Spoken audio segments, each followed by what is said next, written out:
रुक करेंगे रायपुर से मिल रही बड़ी खबर का। ठेके पर अब कोविड सेंटर दिए जाएंगे रायपुर में, और कोविड केयर सेंटर ठेके पर अब सरकार चलाएगी। पूरे प्रदेश की बात करें, रायपुर सीएमएचओ के आदेश पर ये टेंडर जारी हुआ है। 31 जुलाई टेंडर भरने की अंतिम तारीख है। कंपनी को कोरोना मरीजों का इलाज और मैनेजमेंट करना होगा, तो प्रति मरीज कंपनी को सरकार पैसे देगी।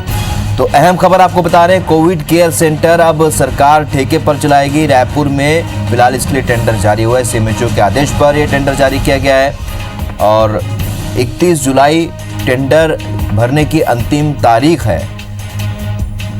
तो कंपनी को कोरोना मरीजों का इलाज और मैनेजमेंट करना होगा, तमाम तरह के निर्देशों का पालन करना होगा। प्रति मरीज कंपनी को सरकार पैसे देगी। आपको बता दें, कोविड केयर सेंटर ठेके पर अब सरकार देने जा रही है। रायपुर से अहम खबर, और इसके लिए सीएमएचओ के आदेश पर अब टेंडर भी जारी हो गया है। 31 जुलाई टेंडर भरने की अंतिम तारीख है। ऐसे में अब कोविड सेंटर निजी ठेकेदारों को देने की तैयारी है। तो प्रति मरीज कंपनी को पैसा दिया जाएगा, सरकार देगी। और लगातार बढ़ रहे कोरोना संक्रमित मरीजों के बीच सरकार का एक बड़ा फैसला। रायपुर सीएमएचओ के आदेश पर टेंडर जारी हो गया है। ये टेंडर प्रक्रिया 31 जुलाई तक चलेगी और उसके बाद ये कोविड केयर सेंटर शुरू हो जाएंगे। कंपनी को कोरोना मरीजों का इलाज और मैनेजमेंट करना होगा, जिसके लिए इंस्ट्रक्शन सरकार की तरफ से दिए जाएंगे। प्रति मरीज कंपनी को पैसे भी मिलेंगे।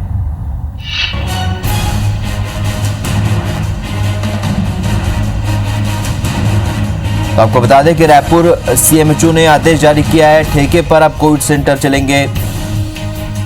31 जुलाई टेंडर भरने की अंतिम तारीख है। कंपनी को कोरोना मरीजों का इलाज और मैनेजमेंट भी करना होगा।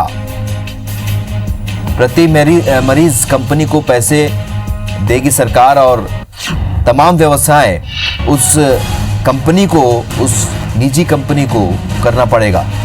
कोविड केयर सेंटर अब ठेके पर देने की तैयारी में सरकार। रायपुर सीएमएचओ के आदेश पर टेंडर जारी हो गया है।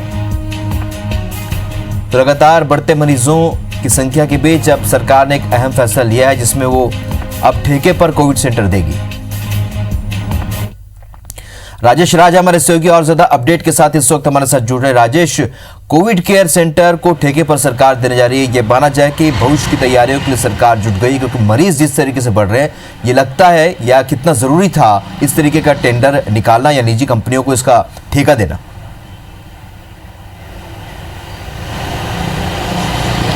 देखिए, आपात स्थिति है और आपात स्थिति से निपटने के लिए ऐसी व्यवस्था की जाती है, क्योंकि जो सरकारी सेटअप है उसकी अपनी एक क्षमता है, जो सरकारी संसाधन है उसकी अपनी एक क्षमता है। और चूंकि ये केस आपात स्थिति में है, हर दिन राजधानी में 150 से 200 मरीज आ रहे हैं, तो नए नए कोविड हॉस्पिटल खोलने की बात हो रही है, नए नए कोविड सेंटर को और विकसित करने की बात हो रही है। तो हॉस्पिटल में डॉक्टर का मैनेजमेंट, नर्स स्टाफ, दूसरे चीज़ों का मैनेजमेंट, वो एक सीमित अवधि या सीमित संख्या में ही सरकार कर सकती है। लेकिन बाकी के जो अधोसंरचना विकसित करनी है, बाकी का जो सेटअप खड़ा करना है, उसके लिए निजी भागीदारी की आवश्यकता थी। और उसी आवश्यकता को देखते हुए रायपुर के जिला प्रशासन ने, रायपुर के स्वास्थ्य विभाग ने ये रायपुर के लिए निकाला है। 31 जुलाई तक का आखिरी समय दिया गया है। इसमें निविदाएं आमंत्रित की गई हैं और प्रति मरीज जो खर्च आएगा उसके आधार पे कोटेशन मंगवाया गया है, और उसके बाद ये चीज़ें फाइनल की जाएगी। तो कह सकते हैं कि वक्त की ज़रूरत भी थी, और चूंकि जिस तेज़ी से मरीज सामने आ रहे हैं उसको मैनेज करने के लिए, स्थिति बिगड़े ना, इसलिए सरकारी के साथ निजी सहभागिता आवश्यक हो गई थी। चलिए, तो 2 दिन बाद यानी 31 जुलाई तक के लिए अंतिम तारीख तय की है सरकार ने, और साथ ही अब ये माना जा सकता है कि यहाँ पर मरीजों की बढ़ती संख्या के लिए सरकार ने ऐसा निर्णय लिया। इस जानकारी के लिए आपका बहुत बहुत शुक्रिया राजेश।